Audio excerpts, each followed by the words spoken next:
அழகாக இருக்கேன்னு எத்தனை ஆண்கள் சொல்கிறத விட ஒரு பெண் சொல்கிறப்ப அது அவ்வளோ அழகாக இருக்குது. தேங்க்யூங்க, ரொம்ப சந்தோஷம். இங்கே வந்து தம்பிகளை மறந்துடுவேண்டா, ஒரே நிமிஷங்க.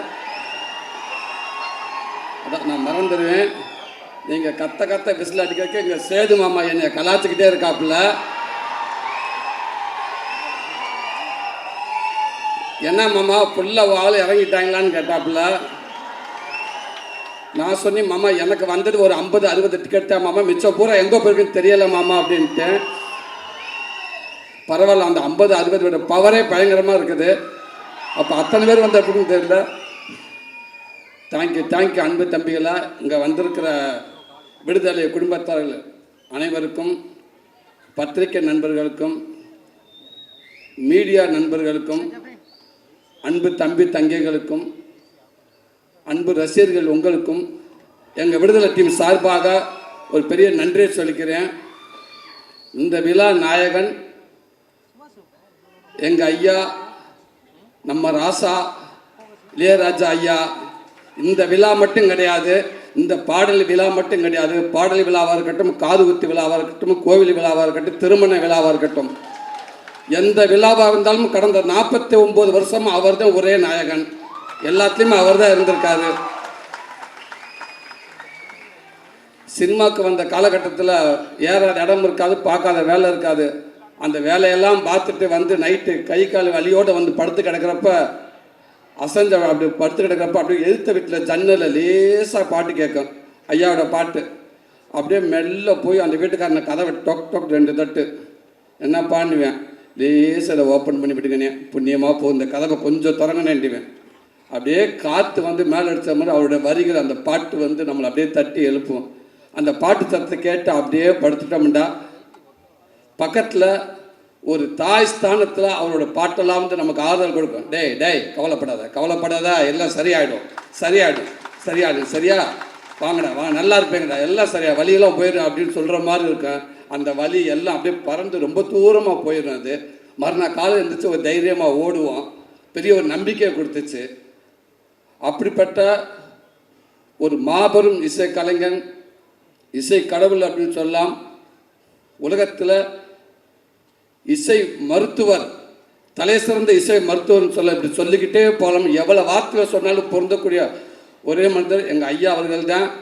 நேற்று ஒரு ஈவினிங் போல் ஒரு ஃபோன் வந்துச்சு எனக்கு. ஒரு IPS அதிகாரி, ரொம்ப உயர் போஸ்டிங்கில் இருக்கக்கூடியவர். பார்த்து ஒரு 3 மிஸ்டு காலையில் கால் பண்ணியிருக்காரு. நான் ஈவினிங் ஒரு 5 மணிக்கு தான் நான் பார்த்தேன். பார்த்தோன்னே பதறிப்பு, என்ன ஆச்சு ஏதாச்சும் எதுவும் பிரச்சனைன்னு சொல்லிட்டு பதறிப்பு, சார் வணக்கங்க சார் நான் கவனிக்கலங்க சார் சொல்லுங்கள் சார்ண்டேன். என்னங்க அந்த மனுஷன் பாட்டு போட்டிருக்காரு, என்னங்க பாட்டு சாண்டு, அந்த தென்னந்தனம்பு பாட்டு கேட்டீங்க, எத்தனை தடவை நான் கேட்டேன்னே தெரியலைங்க எனக்கு. எங்கள் உண்மைக்கு தொலைக்குதுங்க. அப்படி ஒரு பாட்டு கேட்டுகிட்டே இருக்குங்க. உலகத்தில் எல்லாத்துக்கும் ஒரு ஆப்ஷன் இருக்குங்க அந்தந்த காலகட்டத்தில். ஆனால் ஆப்ஷன் இல்லாத ஒரே ஆப்ஷன் இளையராஜா ஐயா மட்டும்தாங்க. அவருக்கு ரீப்ளேஸ்மெண்ட் யாருமே கிடையாதுங்க, அது அவர் மட்டும்தாங்க அப்படின்னு சொல்லுவாங்க. ரொம்ப சந்தோஷமாக இருக்குங்க ஐயா. வாழ்க்கையில் மிகப்பெரிய பதிவு சமீபத்தில் எனக்கு நடந்துச்சு. ஒரு 10 நாளைக்கு முன்னாடி அந்த பாடல் வெளியீட்டு விழா அன்னைக்கு சாரோட ஆஃபீஸுக்கு போகிறப்ப நான் ஃபஸ்ட்லேயே வந்துட்டேன். அங்கே யார் இருக்கான்னு கேட்டு, யாருமே இளையராஜா ஐயா மட்டும்தான் இருக்காங்க அப்படின்னு. டிரைவர்கிட்ட டக்குன்னு வண்டி ஓரங்கிட்டு அப்படின்ட்டு வெயிட் பண்ணு, அதாவது வந்ததுக்கப்புறம் போகலாம் அப்படின்ட்டு. சொக்கலிங்க பொங்காளி வாங்க போ அப்படின்றாரு. சும்மா இருங்க, அவர் மட்டும்தான் இருக்காருண்டு. ஏன்னா அவர்கிட்ட போய் உட்காந்து பேசுறதுக்கு எனக்கெல்லாம் நம்மள ஒரு ஆளே இல்லை. இருந்தாலும் யாராவது வரட்டும் அப்படின்ட்டு இப்போ பயத்திலே இருந்தேன். சீக்கிரம் வாங்க, சேது வந்துட்டார், பேசிக்கிட்டு இருக்காருன்னு சொன்னாங்க. உடனே விட்றா வண்டியா அப்படின்ட்டு வேகமாக வந்து உட்காந்துருந்தேன். ஐயாக்கிட்ட ஆசீர்வாதம் பக்கத்தில் உட்காந்துருந்தேன். அடுத்து வெற்றிமாறன் வந்தார்.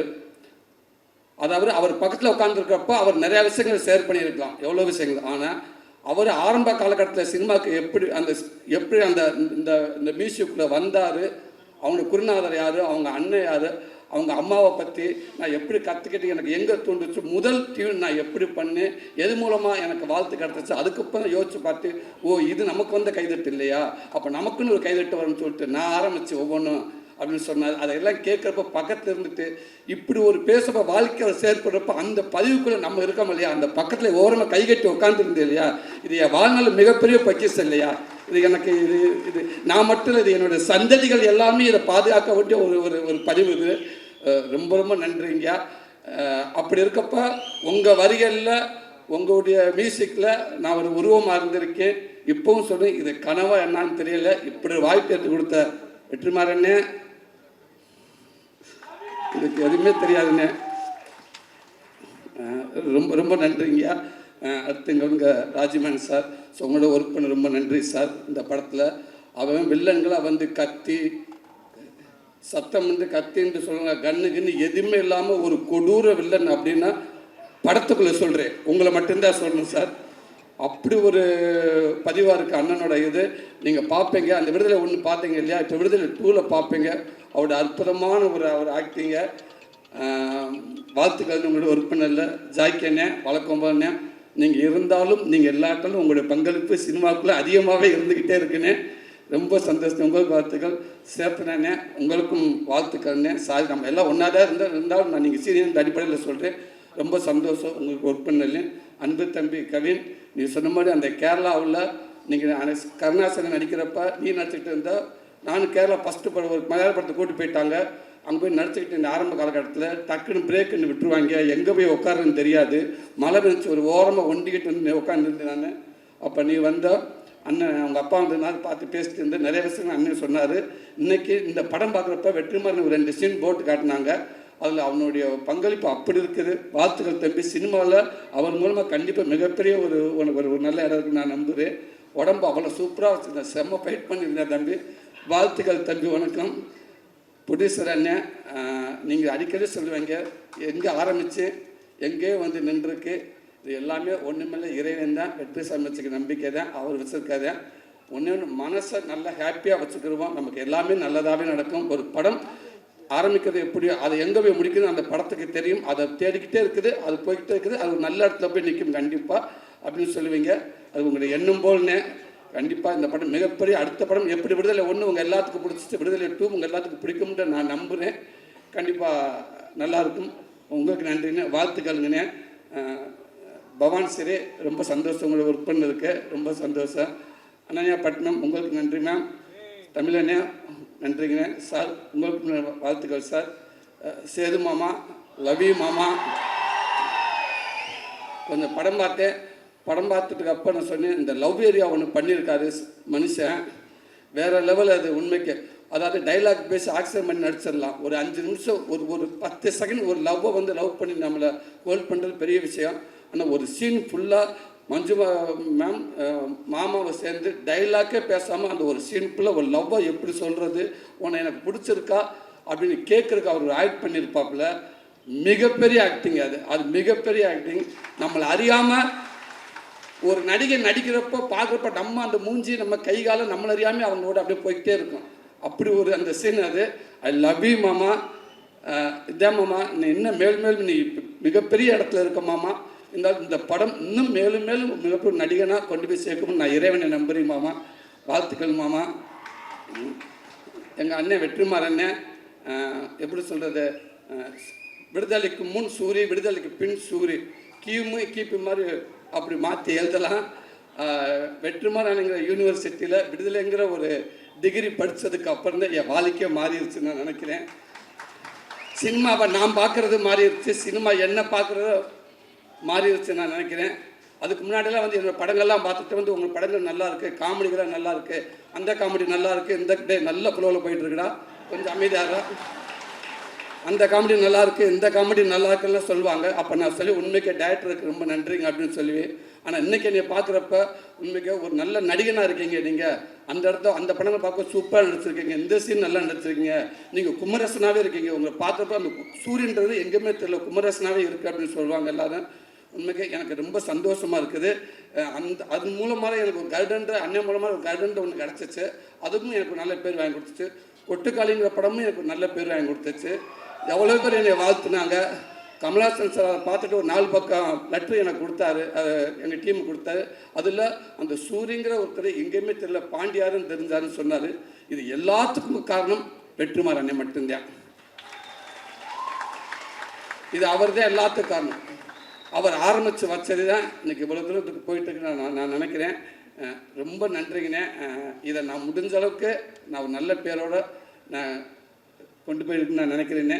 நான் நம்புகிறேனே. ரொம்ப ரொம்ப சந்தோஷங்கண்ணே. Master master same to you master. உங்களுக்கு பீட்டர்கன் மாஸ்டர் ரொம்ப நன்றி மாஸ்டர். அவளை கஷ்டப்பட்டு ஒர்க் பண்ணிங்க, அவளை நானும் கஷ்டப்பட்டேன் அதில். ஆமாம்மா, அந்த கிளைமேக்ஸில் ஒரு 15 நிமிஷம் என்னை ஏர்லேயே வச்சுருந்தீங்க. Thank you master. என்னை தரையில் என்னை படவே இல்லை. ஒரு இடத்துல காலெலாம் கிழிச்சு ஒரு 2 தையல் போட்டு ஒரு 4 தையல் போட்டாங்க. திருப்பி வந்து அப்புறம் திருப்பி அந்த தையலும் பிரிஞ்சு போச்சு. திருப்பி போனேன், திருப்பி 4 தையல் போட்டாங்க. திருப்பி வந்து திருப்பி பிரிஞ்சிருச்சு.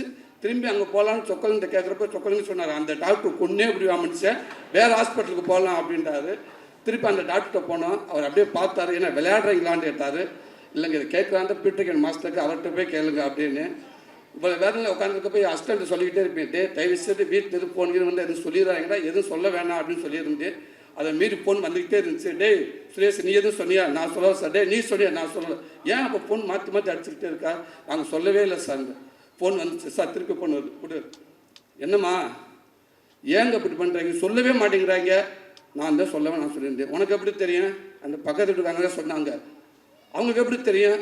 அவங்க தாங்க சொன்னாங்க, கொடைக்கானலில் மலை பூண்டு கிலோ வந்து 150 ரூபாயாமுங்க, தக்காளி 200 ரூபாயாங்க, சின்ன வெங்காயம் இருக்குங்க, அந்த கொம்பு தேன் இல்லை அதெல்லாம் வாங்கிட்டு வாங்கிட்டாங்க. கொம்பு தேன் சிம்பு தேன் உனக்கு கொன்னே விடுவேன்.